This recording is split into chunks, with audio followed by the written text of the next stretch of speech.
नमस्कार मित्रांनो, इन्व्हेस्टमेंट माहिती यूट्यूब चॅनलवर तुमच्या सगळ्यांचे स्वागत आहे.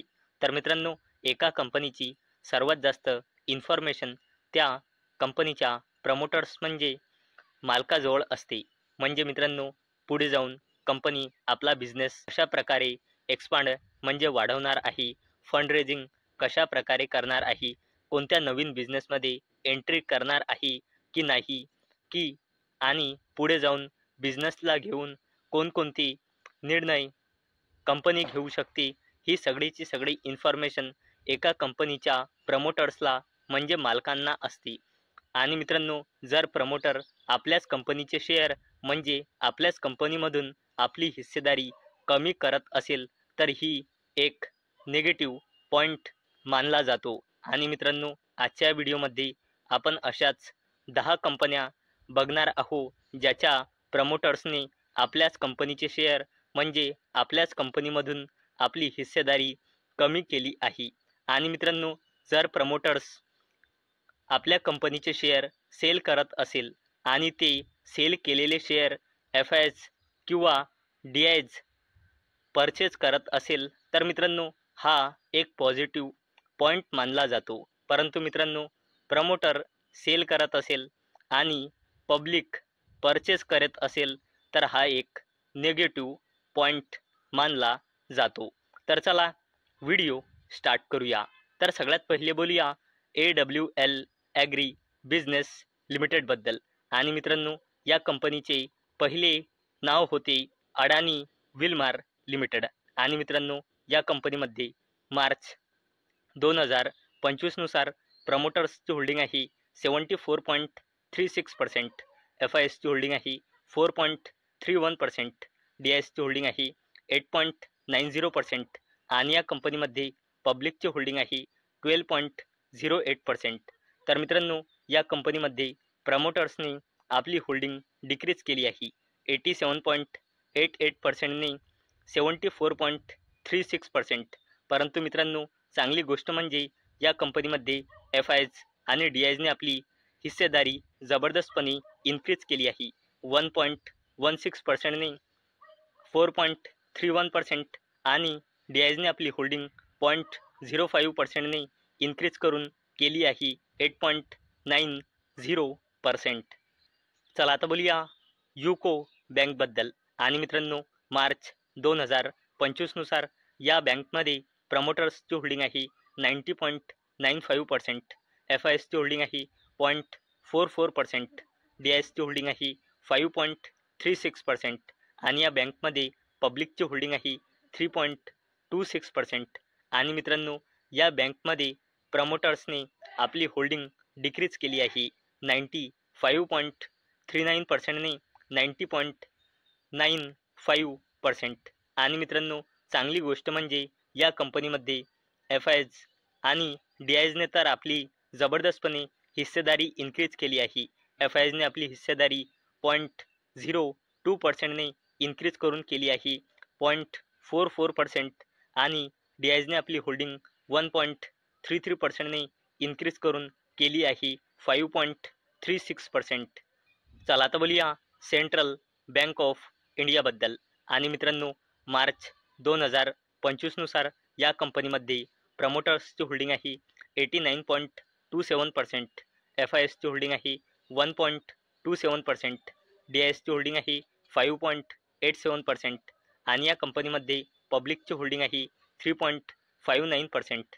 आणि मित्रांनो, या कंपनीचे प्रमोटर्सनी शेअर सेल केले आहे आणि आपली हिस्सेदारी 93.08%ने डिक्रीज करून केली आहे 89.27%. आणि मित्रांनो, चांगली गोष्ट म्हणजे या कंपनीमध्ये एफ-आयज आणि डी-आयज दोन्हीने पण आपली हिस्सेदारी इन्क्रीज केली आहे.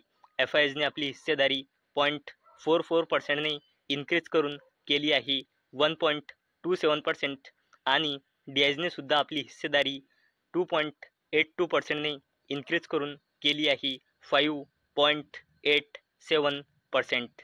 चला आता बोलूया हिताची एनर्जी इंडिया लिमिटेडबद्दल. आणि मित्रांनो, मार्च 2025 नुसार या कंपनीमध्ये प्रमोटर्सची होल्डिंग आहे 71.31%, एफ आय एसची होल्डिंग आहे 4.96%, डी आय एसची होल्डिंग आहे 12.34% आणि या कंपनीमध्ये पब्लिकची होल्डिंग आहे 11.39%. आणि मित्रांनो, या कंपनीच्या प्रमोटर्सने आपली हिस्सेदारी कमी केली आहे 75%ने 71.31%. आणि मित्रांनो, पॉझिटिव्ह पॉईंट म्हणजे या कंपनीमध्ये एफ आयज आणि डी आयज दोन्हीने पण आपली हिस्सेदारी इन्क्रीज केली आहे. एफ आयजने आपली हिस्सेदारी 4.52%ने इन्क्रीज करून केली आहे 4.96% आणि डी आयजने आपली होल्डिंग इन्क्रीज करून 9.20%ने इन्क्रीज करून केली आहे 12.34%. चला आता बोलूया इंडियन ओव्हरसीज बँकबद्दल. आणि मित्रांनो, मार्च 2025 नुसार या कंपनीमध्ये प्रमोटर्सची होल्डिंग आहे 94.61%, एफ आय एसची होल्डिंग आहे 0.22%, डी आय एसची होल्डिंग आहे 2.59% आणि या कंपनीमध्ये पब्लिकची होल्डिंग आहे 2.58%. आणि मित्रांनो, या बँकच्या प्रमोटर्सने आपली हिस्सेदारी डिक्रीज केली आहे 96.38%ने 94.61%. परंतु मित्रांनो, एफ आय एज आणि डी आयजने आपली हिस्सेदारी इन्क्रीज केली आहे. एफ आय एजने आपली हिस्सेदारी 0.02%ने इन्क्रीज करून केली आहे 0.22% आणि डी आयजने आपली हिस्सेदारी इन्क्रीज करून केली आहे 1.30%ने 2.59%. चला आता बोलूया नीटको लिमिटेडबद्दल. आणि मित्रांनो, मार्च 2025 नुसार या कंपनीमध्ये प्रमोटर्सची होल्डिंग आहे 16.23%, एफ आय एसची होल्डिंग आहे 0.41%, डी आय एसची होल्डिंग आहे 1.88% आणि या कंपनीमध्ये पब्लिकची होल्डिंग आहे 81.48%. आणि मित्रांनो, या कंपनीच्या प्रमोटर्सनी आपली हिस्सेदारी 46.78%ने डिक्रीज करून 16.23% केली आहे. आणि मित्रांनो, या कंपनीच्या प्रमोटर्सनेच नाही तर या कंपनीमध्ये एफ आयज आणि डी आयजने सुद्धा आपली हिस्सेदारी डिक्रीज केली आहे. परंतु मित्रांनो, या कंपनीमध्ये पब्लिकची हिस्सेदारी जबरदस्तपणे इन्क्रीज झाली आहे 45.26%ने 81.48%.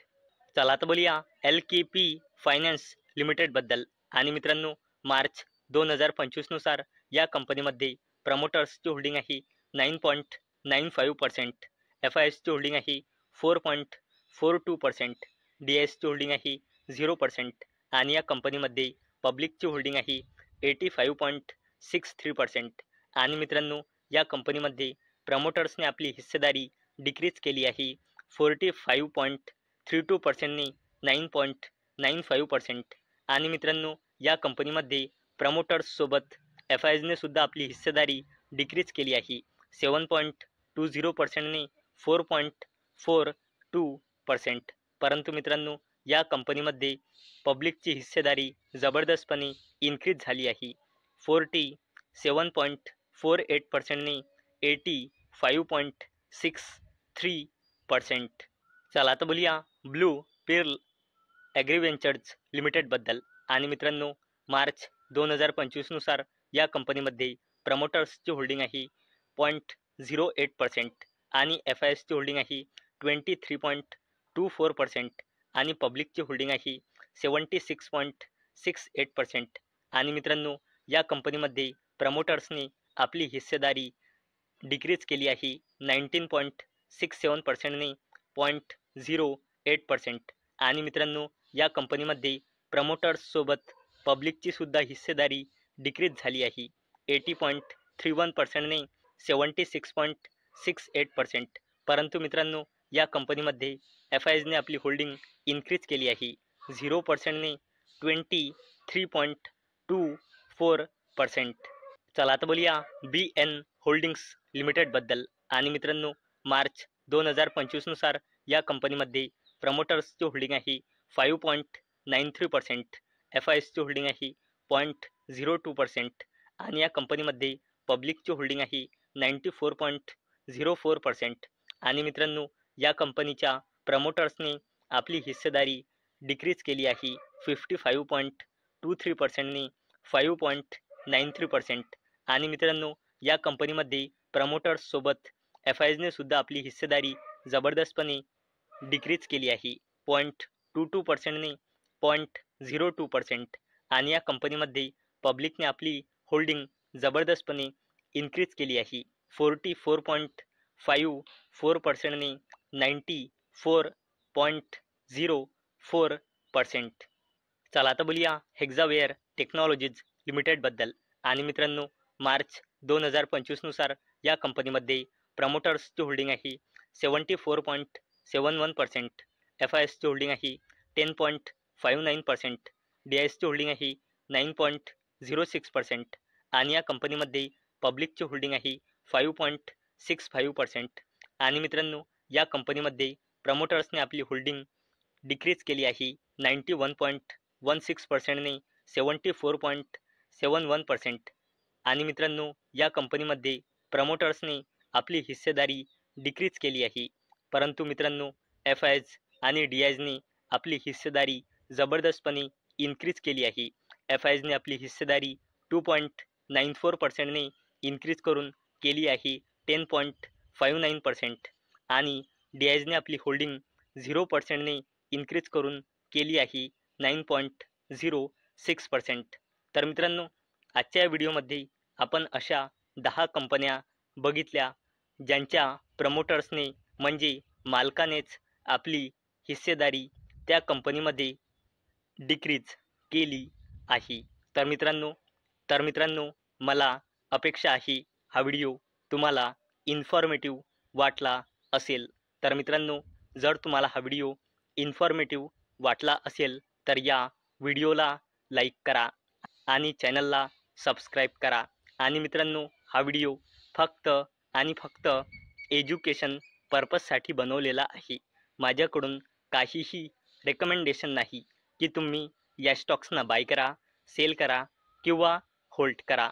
तर चला भेटूया नेक्स्ट व्हिडिओमध्ये. तोपर्यंत टाटा, बाय बाय.